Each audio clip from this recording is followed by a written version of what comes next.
जय हिंद साथियों, दिल्ली से मैं अलका लांबा और आप सभी का स्वागत है। फिर से लोग खासतौर से जो उत्तर प्रदेश के हैं उन्होंने मुझे बहुत अपील की कि मैं जो उत्तर प्रदेश के अंदर शिक्षक भर्ती घोटाला हुआ है 69,000 लगभग कहें तो 70,000 जो हमारे भावी शिक्षक थे जिनके हाथ में पूरा भविष्य उत्तर प्रदेश का था, जिन्होंने शिक्षक भर्ती का जो इम्तिहान दिया था उसको लेकर मैं बात करूं। प्रियंका गांधी जी ने उसके ऊपर फेसबुक लाइव भी किया, लेकिन फिर भी लोगों ने मुझसे कहा और बहुत से लोग इस 69,000 जो भर्ती थी परीक्षा उसमें हिस्सा लेने वाले लोगों ने मुझसे अपील किया। मैं सिर्फ आपसे ये कहना चाहती हूँ, ये तो मात्र एक उदाहरण है, मैं आपको ये बता रही हूँ। हाल पूरे देश में लगभग आपको ऐसा ही दिखेगा, लेकिन उत्तर प्रदेश एक जीता जागता ताज़ा उदाहरण है हमारे सामने। पहले तो इस देश के अंदर रिक्तियां जो खाली पद पड़े हुए हैं उनके लिए कोई वैकेंसी सरकार निकालती नहीं है, वो खाली पड़े रहेंगे, लोग बेरोजगार रहेंगे। पहली लड़ाई तो ये होती है कि सरकार पे दबाव बनाएं, जो रिक्तियां हैं जो खाली पद पड़े हुए हैं सरकारी विभागों में उसको आप जारी करिए। नंबर 1 लड़ाई होती है तो लड़कर कई बार हम जीत जाते हैं कि अपना जो खाली रिक्तियां हैं सरकार में उसके लिए आप उसको खोलते हैं, ठीक है। अब क्या होता है, रिक्तियां खुल गई, लोग अप्लाई कर लेते हैं।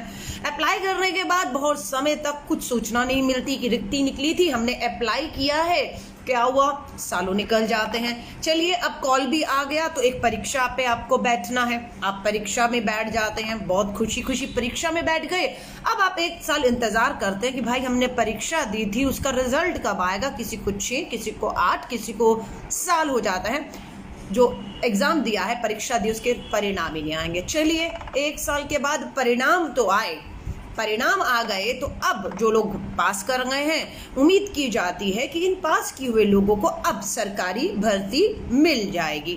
लेकिन पता लगता है पास करने के बाद जो भर्ती का लेटर है वो नहीं मिल रहा। अब वो धक्के पे धक्का खा रहे हैं कि वैकेंसी निकली, अप्लाई किया, इम्तिहान हुआ, इम्तिहान दे दिया, रिजल्ट आ गया, रिजल्ट के बाद अब नौकरी मिलनी चाहिए, लेकिन अब वो नौकरी के लिए भी धक्के खाते हैं। और इतने समय में ही आपको ये पता लगता है, इतने लंबे संघर्ष और इंतजार के बाद, कि एक बहुत बड़ा घोटाला, एक बहुत बड़ा भ्रष्टाचार हो चुका है। जैसे कि योगी सरकार, उत्तर प्रदेश की भाजपा सरकार के तहत ये शिक्षक भर्ती घोटाला हुआ है।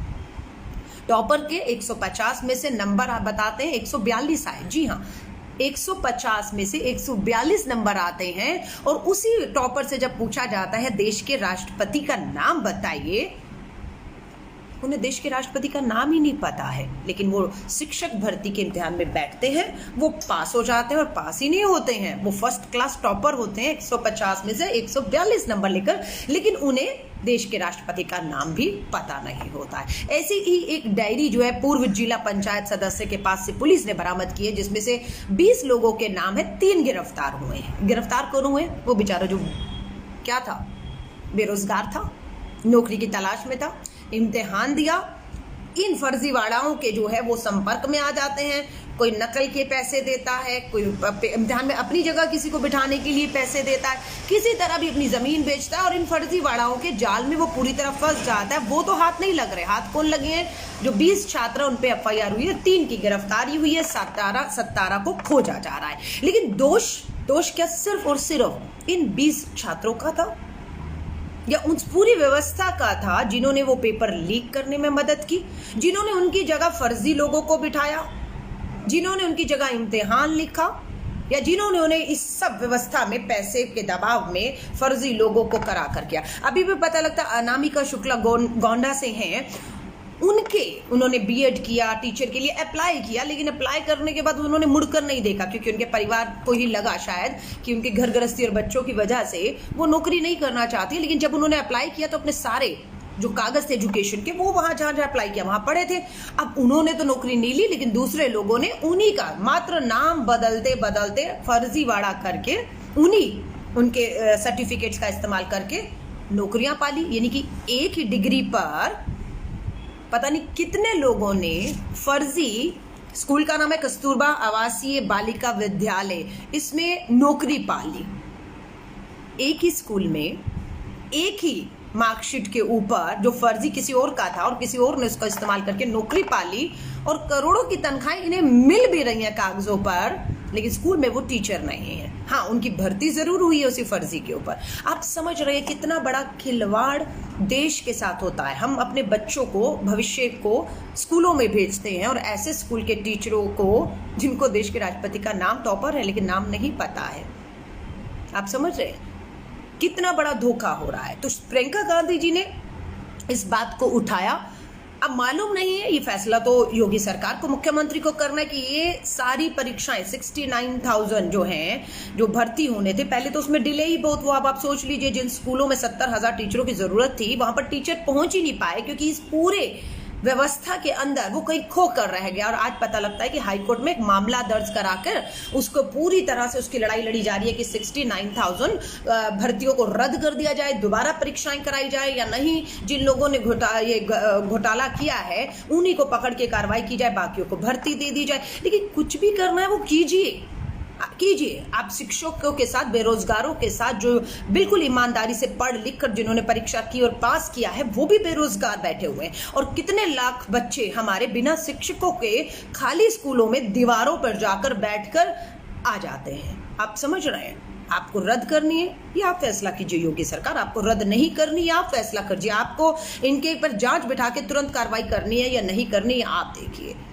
लेकिन मुझे लगता है कि इन मामलों को फास्ट ट्रैक में अगर देखा जाए, फास्ट ट्रैक में मेरे जैसा आदमी होता जहां पर पूरा भ्रष्टाचार, जो जेन्युइन लोग हैं उनको नौकरियां नहीं मिल रही, खाली पैसा, अप्रोच, धांधलेबाजी, घोटालेबाजी करके जो डिजर्व हैं वो बेचारे बेरोजगार, मनरेगा में बहुत बीएड, एमएड, पीएचडी की डिग्रियां हाथ में लेकर कोई चपरासी की नौकरी के लिए अप्लाई करता है। और अभी तो पता लग रहा है लॉकडाउन और ये सब महामारी में पढ़े लिखे लोग, पीएचडी, बीएड, एमएड के लोग मनरेगा में दिहाड़ी मजदूरी का काम कर रहे हैं। काम कोई भी बुरा नहीं होता है, लेकिन इस देश में अगर डॉक्टर की जरूरत है, मरीजों के इलाज के लिए और बच्चों को पढ़ाने के लिए शिक्षक की जरूरत है और उन्हें वो दोनों काम ना देकर आप अगर मनरेगा में मजदूरी पर लगा देंगे तो शायद मुझे लगता है आप उसकी योग्यता का सही इस्तेमाल नहीं कर रहे और आप उनके साथ साथ इस देश के भविष्य के साथ भी एक बहुत बड़ा खिलवाड़ कर रहे हैं। और ये पूरी लड़ाई व्यवस्था की है। मैं आप सभी से कहूंगी, आवाज उठाइए। मैं ये नहीं कह रही उत्तर प्रदेश को तो उदाहरण बनाइए। भारत का सबसे बड़ा राज्य है, सबसे बड़ा, वहां पर नारे दिए जाते हैं, ना खाऊंगा ना खाने दूंगा। यहाँ तो लूट लूट कर सब खा रहे हैं और खामोश हैं ऊपर से। और जो बोलते हैं, चाहे प्रियंका गांधी जी ने इस मुद्दे को उठाया हो, चाहे आज मुझे लोगों ने कहा आप इस पे बोलिए, अगर मैं इस पे बात कर रही हूँ तो लोगों को मिर्ची क्यों लगेगी? किसी का कुछ ले तो नहीं रहा कोई। हम तो भ्रष्टाचार के खिलाफ आवाज उठा रहे हैं। हम तो चाह रहे हैं कि पारदर्शिता के साथ जिसका हक है उसे उसका हक मिले। सो आपसे निवेदन करती हूँ, जितने युवा आज मुझे सुन रहे हैं, आपके पास रोजगार है या नहीं? ये मेरी समस्या नहीं है, मैं बेरोजगार नहीं हूँ। मैंने, ठीक है, मेरे पास बीएड की डिग्री है, एमएड की डिग्री है, मैं एमएससी हूँ, डबल मास्टर हूँ, लेकिन मैंने अप्लाई नहीं किया। तो ये मुद्दा शायद मेरा नहीं है, मुझे तो फर्क भी नहीं पड़ना चाहिए। भैया आपने परीक्षा दी, उसका रिजल्ट आया नहीं आया, भर्ती हुई नहीं हुई, उसमें घोटाला, मेरा क्या लेन देन। लेकिन नहीं, ये देश के मुद्दे हैं, ये भ्रष्टाचार से जुड़े हुए मुद्दे हैं। इस मुद्दे पर आपको और हमारा सीधा कोई लेन देन हो ना हो, पर देश और राज्य के नाते हमारा ये मुद्दा बन जाता है कि हम इस मुद्दे को जोरदार तरीके से उठाएं और जिनके साथ अन्याय हो रहा है उसके खिलाफ आवाज उठाएं और उनके साथ न्याय हो, ताकि हम इस व्यवस्था को अपनी आवाज उठा के घुटनों पर झुकने पर मजबूर कर दें और आईना दिखाएं कि ये बर्दाश्त नहीं होगा। मैं आप सभी से कहूंगी, देश में कहीं पे भी हो, चाहे कांग्रेस की सरकारों में ही हो, मांग उठाइए। मैं आपके साथ खड़ी हूं और आपकी आवाज को हम जरूर सत्ता तक, सरकार के कानों तक पहुंचाएंगे। हमारी जो सरकारी कांग्रेस की है वहाँ हमारा थोड़ा सा संघर्ष कम इसलिए हो जाता है क्योंकि हम सीधा मुख्यमंत्री, अपने मंत्रियों से, अपनी सरकार, अपनी पार्टी से बात करते हैं। लेकिन जो विपक्ष में जब हम होते हैं तो हमें बाहर से लड़ना पड़ता है उन लोगों के साथ खड़े होकर जिनके साथ अन्याय हो रहा है। मैं आप सभी से हाथ जोड़कर मांग करूंगी, इस वीडियो को शेयर करिएगा। और इस वीडियो को शेयर करने का मतलब है कि आप अपनी इस बात को, जो मैं दोबारा रखूंगी, इसको समर्थन दे रहे हैं। नंबर 1, जितनी भी सरकारी रिक्तियां खाली पड़ी हुई हैं उसको तुरंत जारी किया जाए। नंबर 1, उसको तुरंत जारी किया जाए। नंबर 2, उसके लिए आवेदन अगर आ जाए तो बिना देरी के उन आवेदनों को स्वीकार करते ही अगर इम्तिहान परीक्षाएं लेनी है तो पूरी पारदर्शिता, ईमानदारी और जवाबदेही के साथ उनकी परीक्षाएं कॉल की जाएं। परीक्षाएं अगर कॉल हो जाती हैं तो उसके तुरंत बाद उनके परिणामों में बिना किसी देरी के, तीसरा पॉइंट, बिना किसी देरी के उनके परिणाम तुरंत घोषित किए जाएं।